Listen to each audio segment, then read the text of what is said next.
Karibu katika matukio ya wiki, makala inakuletea matukio muhimu ya Jeshi la Polisi Tanzania yaliyojiri kuanzia Julai 20 hadi Julai 27, 2026.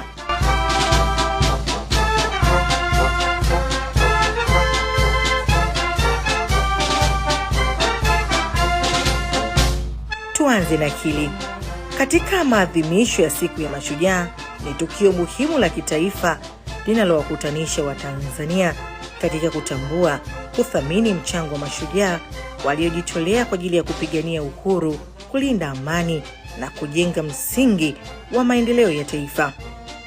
Kila mwaka, siku hii hutumika kama fursa ya kuenzi historia ya nchi, kuwakumbusha wananchi wajibu wao wa kuendeleza uzalendo, mshikamano na umoja wa kitaifa. Katika maadhimisho ya mwaka huu yaliyofanyika katika viwanja vya Mashujaa Mtumba jijini Dodoma, Rais wa Jamhuri ya Muungano wa Tanzania Dr. Samia Suluhu Hassan aliongoza hafla hiyo, huku akisisitiza umuhimu wa kuendelea kulinda amani na umoja wa taifa kama sehemu ya kuenzi urithi wa mashujaa waliopigania uhuru wa Tanzania. Miongoni mwa viongozi walioshiriki katika maadhimisho hayo alikuwa ni Mkuu wa Jeshi la Polisi Tanzania IGP Camillus Wambura, pamoja na viongozi wengine wa serikali na vyombo vya ulinzi na usalama, wakionyesha mshikamano katika kuenzi mashujaa wa taifa. Katika upande wa kuimarisha miundombinu ya vyombo vya ulinzi na usalama, Waziri wa Nchi, Ofisi ya Rais, Utumishi na Utawala Bora, Mheshimiwa Ridhiwani Kikwete amezindua kituo cha polisi Kibudu kilichopo halmashauri ya Chalinze mkoani Pwani na kupongeza uongozi wa halmashauri hiyo wa kutekeleza ahadi ya ujenzi wa kituo hicho na kuendelea kusimamia utekelezaji wa sheria na kuimarisha usalama wa nchi.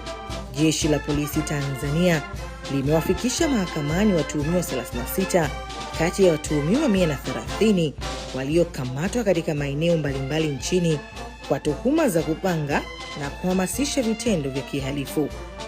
Akitoa taarifa kwa vyombo vya habari Julai 26, 2026, msemaji wa Jeshi la Polisi Tanzania, Naibu Kamishna wa Polisi DCP David Misime amesema, kwa mujibu wa sheria, vitendo vya kigaidi kwa uchache ni pamoja na kula njama, kupanga na kuhamasisha kufanya vitendo vyenye kujenga hofu ili kusababisha hofu kubwa kwa watu, kupanga na kuhamasisha kujeruhi na kuua watu, kuhamasisha kupora silaha ili kuzitumia kufikia malengo na kuzuia huduma muhimu kwa kuharibu miundombinu.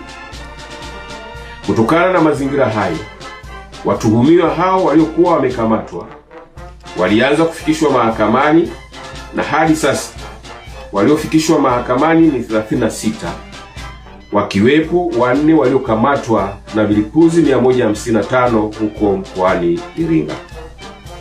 Wengine wataendelea kufikishwa mahakamani, wakiwepo wale wanaoendelea kutafutwa kutokana na ushahidi uliokusanywa.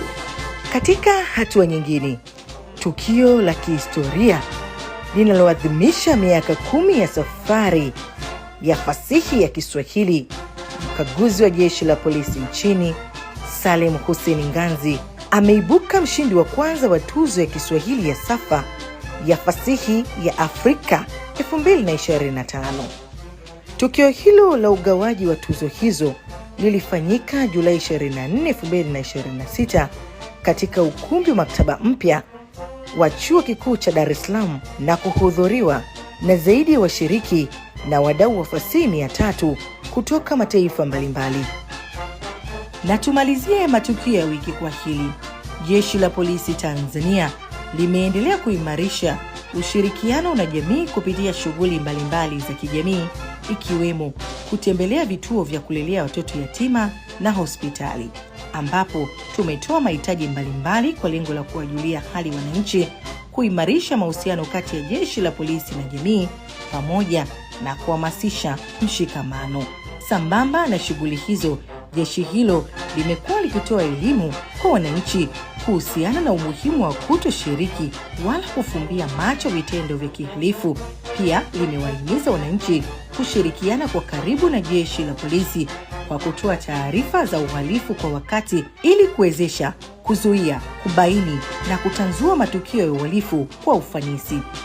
Huu ndio mwisho wa matukio ya wiki kutoka Jeshi la Polisi Tanzania kwa wiki hii. Tukutane tena wiki ijayo.